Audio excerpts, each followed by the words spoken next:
Nellore parliament సభ్యులు వేమిరెడ్డి ప్రభాకర్ రెడ్డి తనపై మాజీ ముఖ్యమంత్రి వైఎస్ జగన్మోహన్ రెడ్డి చేసిన ఆరోపణలకు వివరణ ఇచ్చారు.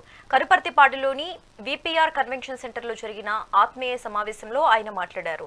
అప్పన్న అనే వ్యక్తికి కుటుంబ పోషణకు ఇబ్బంది ఉండటం వల్లే తాను కేవలం సేవాభావంతో 50,000 చెక్కు ఇచ్చారని ఎంపీ స్పష్టం చేశారు. ఈ విషయంలో జగన్ అనవసరంగా తనపై వ్యాఖ్యలు చేశారని అన్నారు.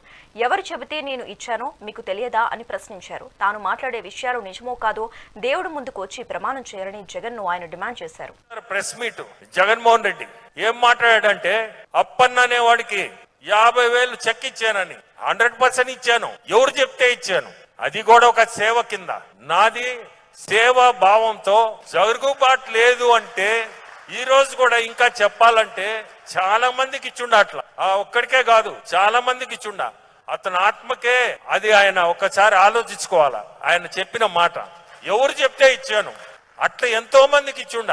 అతను జరుగుబాటు లేదు, పేదోడు అని చెప్తే ఈ రోజు సేవ చేసే రకంగానే దాన్ని కూడా రోజు చేసింది. ఒక మనిషి శ్రీకాకుళం ఓడు జరుగుబాటు లేదు, సుబ్బారెడ్డి వైవి సుబ్బారెడ్డి దగ్గర వచ్చి చేరాడు. ఆయనకి జరుగుబాటు, సుబ్బారెడ్డి నేను ఇవ్వలేనన్నా మీరు సాయం చేయండి అంటే దేవుడు ముందు వచ్చి చెప్పనండి ఎవరినైనా. నేను చెప్పేది సత్యమా కాదా, ఊరికినే ఏదో ఒకటి వేయడం కాదు.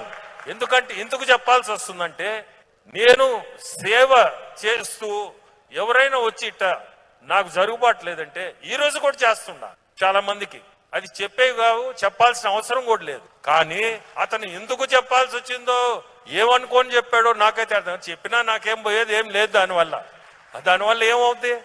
మంచి పనే చేశా ఆ రోజు. అతని పరిస్థితి ఈ రోజు దాన్ని ఇప్పుడు కానీ నేను కానీ లిస్ట్ చెప్పానంటే చాలా మంది ఉన్నారు నేను చేసిన వాళ్ళు ఆ నెలకి చెక్కులు ఇచ్చేవాళ్ళు. అది అతనికి తెలుసు ఎవరెవరికి ఇచ్చాను, ఎవరికి